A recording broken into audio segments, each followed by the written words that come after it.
Hello বন্ধুরা, জ্ঞানজ্যোতি coaching সেন্টারের পক্ষ থেকে তোমাদের সকলকে জানাই আরও একবার স্বাগত।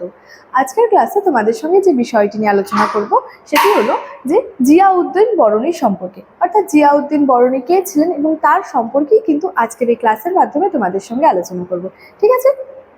আচ্ছা, তবে আজকের ক্লাসটি শুরু করার আগে তোমাদেরকে একটা ছোট্ট ইনফরমেশন দিয়ে রাখি।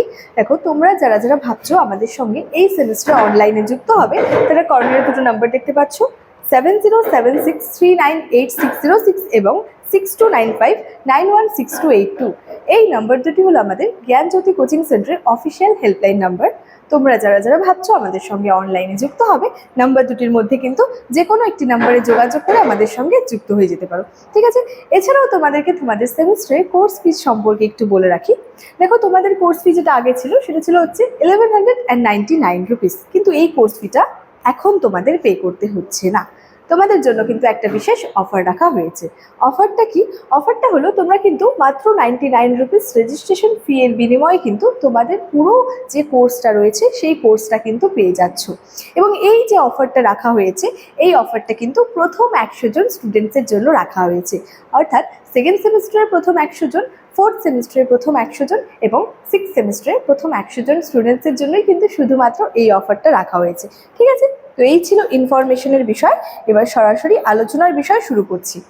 দেখো, জিয়াউদ্দিন বরণী কে ছিলেন বা তার সম্পর্কে আরও কি কি রয়েছে, এই বিষয়টা নিয়ে মূলত আজকের এই ক্লাসের মাধ্যমে তোমাদের সঙ্গে আলোচনা করব। দেখো, বলেছে তুর্ক আফগান যুগে ভারতের ইতিহাস রচনার প্রধান উপাদান ছিল তারিখ-ই-ফিরোজ শাহী এবং এই গ্রন্থটির রচয়িতা ছিলেন কিন্তু জিয়াউদ্দিন বরণী। তাহলে তুর্ক আফগান যুগের যে ভারতের ইতিহাসটা রয়েছে, সেই ইতিহাসটা জানার জন্য বা সেই ইতিহাসটা রচনার জন্য একটি অন্যতম প্রধান উপাদান কি ছিল? যে তারিখ-ই-ফিরোজ শাহী। এবং এই যে তারিখ-ই-ফিরোজ শাহী, এই গ্রন্থটি কিন্তু রচনা করেছিলেন বা এই গ্রন্থটির রচয়িতা ছিলেন কিন্তু জিয়াউদ্দিন বরণী। তুর্কিস্তানের এক অভিজাত পরিবারে কিন্তু জিয়াউদ্দিন বরণীর আর কি জন্ম হয়েছিল, অর্থাৎ একজন উচ্চবিত্ত পরিবারে অর্থাৎ অভিজাত পরিবারে কিন্তু এই জিয়াউদ্দিন বরণীর জন্ম হয়েছিল।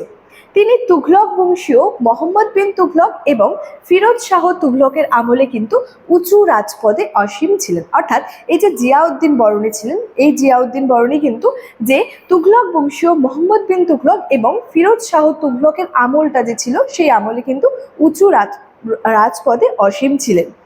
মূলত জিয়াউদ্দিন বরণীর লেখা এই যে তারিখ-ই-ফিরোজ শাহী গ্রন্থটি রয়েছে, এখান থেকে সমকালীন রাজনৈতিক, অর্থনৈতিক এবং সাংস্কৃতিক জীবন সম্বন্ধে কিন্তু বিস্তৃত বিবরণে পূর্ণ। অর্থাৎ জিয়াউদ্দিন বরণীর লেখা যে তারিখ-ই-ফিরোজ শাহী গ্রন্থটি রয়েছে, সেখান থেকে কি হচ্ছে, তৎকালীন সেই সময়ের আর কি যে রাজনৈতিক অবস্থা, অর্থনৈতিক অবস্থা বা অর্থনৈতিক জীবন, সাংস্কৃতিক জীবন, রাজনৈতিক জীবন, এই সমস্ত বিষয়গুলো সম্পর্কে কিন্তু বিস্তারিতভাবে আমরা জানতে পারি। এছাড়াও কি তার বিবরণ থেকে কি জানা যায়, যে সে সময় সে যুগের আর কি চাষিদের অবস্থা খুবই করুণ ছিল। অর্থাৎ চাষিদের অবস্থা সে সময় অনেকটাই আর কি খারাপ ছিল। এটাও কিন্তু আমরা জিয়াউদ্দিন বরণীর যে গ্রন্থ রয়েছে সেই গ্রন্থের উপর ভিত্তি করে কিন্তু জানতে পারি। এছাড়াও কি বলেছে দেখো, রাজকর্মচারীরা অনেকটা আর কি দুর্নীতিগ্রস্ত ছিল এবং অত্যাচারী ছিল। তার গ্রন্থে কিন্তু রাজস্ব বিভাগেরও বিস্তৃত বিবরণ পাওয়া যায়। অর্থাৎ জিয়াউদ্দিন বরণীর যে গ্রন্থ রয়েছে, সেই গ্রন্থ থেকে কিন্তু আমরা বিভিন্ন তথ্য সম্পর্কে জানতে পারি। যেমন সে সময় রাজনৈতিক জীবন, সামাজিক জীবন, অর্থনৈতিক জীবন, এই বিষয়গুলো জানতে পারি।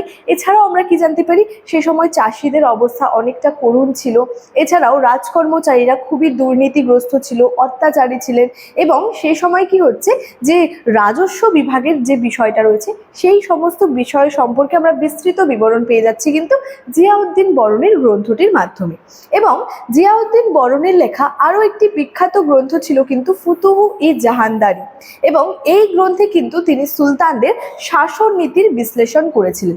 অর্থাৎ জিয়াউদ্দিন বরণীর বিভিন্ন গ্রন্থগুলির মধ্যে একটি কি ছিল, যে তারিখ-ই-ফিরোজ শাহী, সেখান থেকেও আমরা কিন্তু বিভিন্ন বিষয় সম্পর্কে জানতে পারছি। এবং আরেকটি অন্যতম যে গুরুত্বপূর্ণ গ্রন্থ ছিল, সেটা ছিল হচ্ছে ফুতুহ-ই-জাহানদারি। এই গ্রন্থ মূলত গ্রন্থটি থেকে আমরা কি হচ্ছে সুলতানদের যে শাসন নীতি রয়েছে সেই শাসন নীতির কিন্তু বিশ্লেষণটা পেয়ে থাকছি। ঠিক আছে, তাহলে জিয়াউদ্দিন বরনী কে ছিলেন এবং তার সম্পর্কে কি কি রয়েছে এই সমস্ত বিষয় নিয়ে কিন্তু আজকের ক্লাসে তোমাদের সঙ্গে আলোচনা করলাম এবং আজকে আমার আলোচনার বিষয় কিন্তু এতটাই ছিল। ইনফরমেশন ভিডিও শুরুতেই দিয়ে রেখেছিলাম। চলো আজকের ক্লাস এতটাই, দেখা হচ্ছে পরবর্তী ক্লাসে। Thank you so much, thanks for watching.